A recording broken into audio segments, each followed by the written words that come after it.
This episode of Return to Tradition was brought to you by the Saintmaker Catholic Life Planner Toolkit, a resource using Catholic wisdom and modern science to help you achieve that sanctity God is calling you to. Thousands of Catholics are on the Saintmaker journey, and you can join them with a 90-day risk-free trial offer backed with a 100% refund guarantee. Go to www.thesaintmaker.com/Return to Tradition to learn more, and use promo code Return to Tradition to save 10%.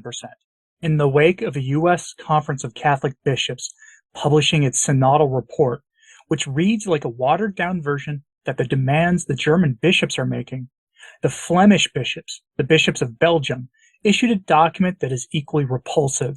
In one swift move, just before leaving for their ad limina visits with Francis, the bishops of Belgium defied the Congregation for the Doctrine of the Faith and changed the Church's teaching in their country on the James Martin sin and the nuptial sacrament. That's a bold move and a clear sign that the entire bishops' conference is full of formal heretics.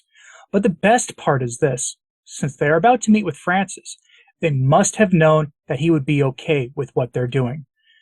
They wouldn't promulgate a document like that in that way with that timing without knowing ahead of time if they would face any repercussions for it. I have the full document for you here, and it's full of the typical language of accompaniment, group hugs, and all the rest of that nonsense we've come to expect from the ape of the Church. Let's preface the document by first going to Rorate Caeli, where they provide some much-needed context for the document itself and how we got it.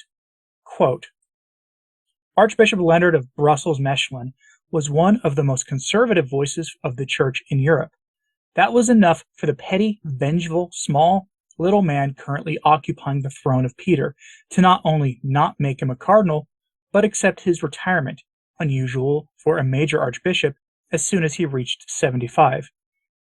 For his place, Francis named an extremist liberal, a disciple of one of the greatest disordered persons ever to occupy a European see, Cardinal de Niels, Joseph de Kessel. And of course, Francis created him cardinal as soon as possible. Now, de Kessel has arrived decisively at what he was named to do.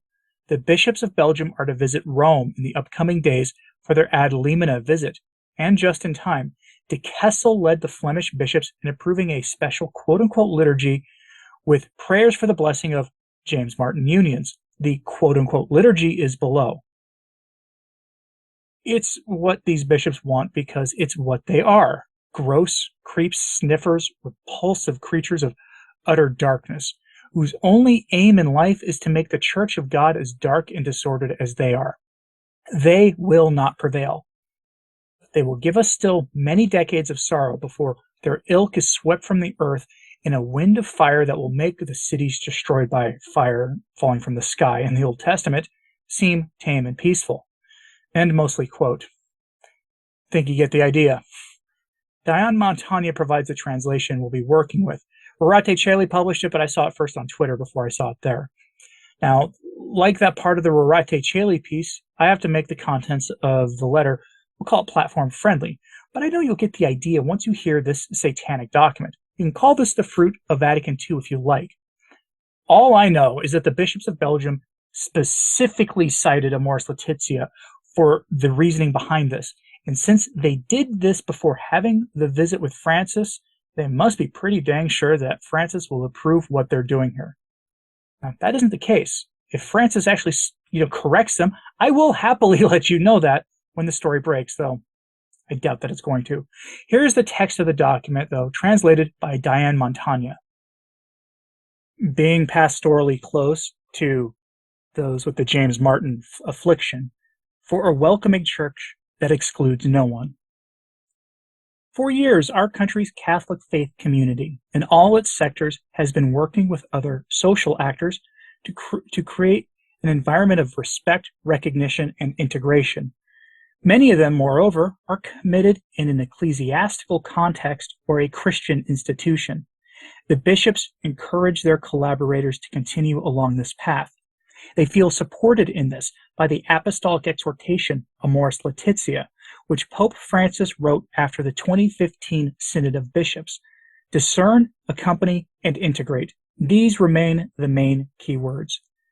With these words on the 17th of March, 2021, we, the bishops of our country, published a communique on pastoral dealings with the types of folks that James Martin has a strange interest with, and couples. In Amoris Laetitia, Pope Francis explicitly states that every person, regardless of their fleshly interests, should be respected in their dignity and treated with respect. See Amoris Laetitia, paragraph 250. We want to continue on that path by giving this pastoral letter a more structural character. Pastoral care and guidance. The pastoral attention of the church community concerns first and foremost the James Martin persons themselves. Along the at times complex path of acknowledging, accepting, and positively living their interests, we want to remain close to them. Some remain celibate. They deserve our appreciation and support. Others choose to live as a couple in lasting and faithful union with a partner. They too deserve our appreciation and support. For this relationship too, though not a church union, can be a sort of peace and shared happiness for those involved. Their family and relatives equally deserve this pastoral attention and guidance. An attitude of understanding and appreciation is essential. Pope Francis explicitly asks that these families be offered respectful pastoral guidance so that their members who display a James Martin fleshly interest can enjoy the necessary support to understand and fully fulfill the will of God in their lives. See Amoris Laetitia, paragraph 250. Our focus should also be on the wider society and church community. Notwithstanding growing social recognition of fellow James Martin folks, many remain with questions.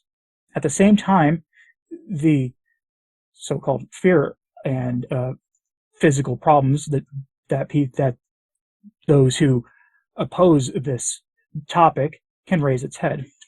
A better understanding can promote the better integration. Structural anchoring. The Flemish bishops want to structurally anchor their pastoral commitment to these persons and couples. The policy team of the Interdiocesan Service for Family Pastoral Care will have an additional staff member to take this to heart. The bishops have appointed Willy Bombeck for this purpose. In addition, each diocese will appoint someone to look after the same pastoral focus of diocesan family pastoral care. He or she will be the point of contact for that diocese. As interdiocesan coordinator, Willy Bombeck will work with them and provide them with the necessary training and guidance. Pastoral of encounter. This pastoral outreach focuses on encounter and conversation. Even believers living in a stable relationship of this kind desire respect and appreciation within the faith community. It hurts when they feel they do not belong or are excluded. They want to be heard and recognized. That is what this pastoral approach is about. Their story of uncertainty towards growing clarity and acceptance, their questions about church positions, their joy in knowing a stable partner, their choice for an exclusive and lasting relationship, their determination to take responsibility for each other, and their desire to be of service in church and society. In this pastoral approach, there is room for spiritual discernment, for inner growth, and for conscientious decisions. Pope Francis calls for people's conscience to be valued and supported, even in life situations that do not fully live up to the objective ideal of marriage. Conscience can earnestly and honestly recognize this, which is now the generous response one can give to God, and it can see with some certainty that this response is a self-giving that God asks for amid the complexity of concrete constraints, even when the full objective ideal is not achieved. See Amoris Laetitia, paragraph 303. The encounter with a pastoral leader or companion is an important link to integration into the community of faith for these folks. On that integration, Pope Francis writes, "The point is to integrate everyone, to help everyone find their own way to be part of the church community, so that they would be personally touched by the undeserved, unconditional, and gratuitous mercy.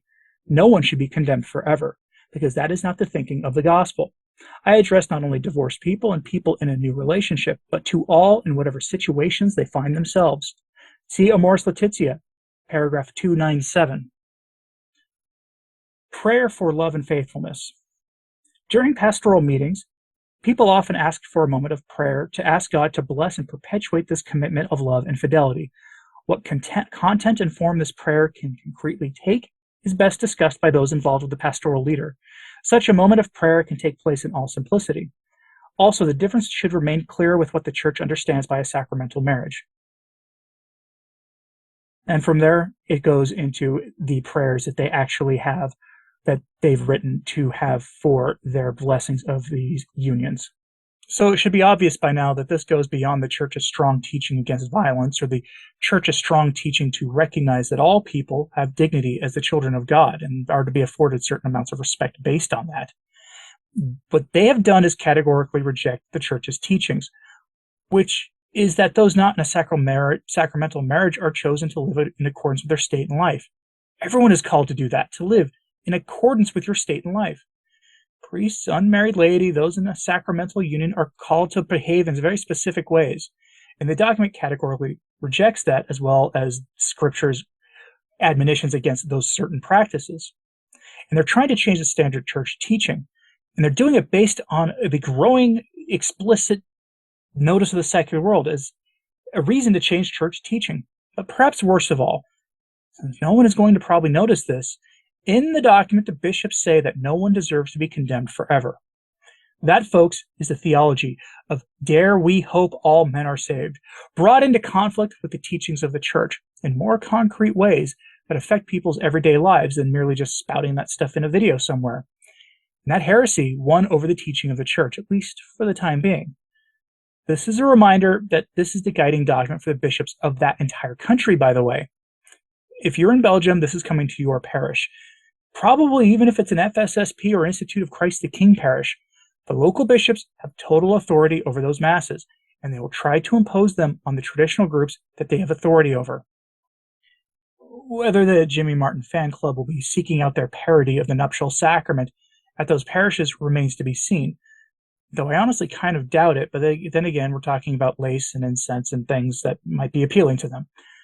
But this rule will be imposed on every parish other than the Sedevacantist, Independent, and SSPX parishes in that country. Just watch. It's worth noting here that the Vatican last year said that God cannot bless sin in relation to this question. But something is making the bishops of Belgium and other countries like Germany brave enough to defy Rome. And that has to be the Synod on Synodality, where literally every Western country is now openly calling for this change specifically in church teaching. That has to be making the Belgian bishops brave enough to defy what Rome said a year ago just before going to visit Francis for their ad limina visits. And ad limina visits where the whole conference meets with Francis collectively and then the individual bishops get to. So what happens next? Who knows at this point, but the most pushback we've seen for any of the heresies and errors that I've reported on in the past few weeks has been where that priest who said mass on the back of his bike, you remember that story, where his bishop just told him not to do that again, with no real punishment imposed.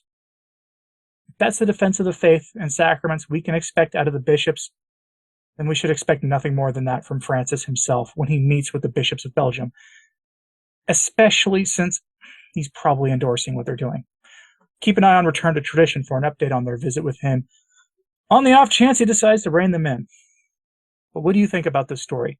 Is Francis likely in any way to rein in the excesses of these bishops? Or is he just smiling at them, knowing that they're running the program he has in mind for the whole church? But let me know what you think in the comments, please. Like and subscribe if you haven't. It really does help, as does sharing this on social media. That helps a lot as well. Send this to a friend of yours who you think needs to see it. How about that? As always, pray for the church. I'm Anthony Stine. Ave Maria.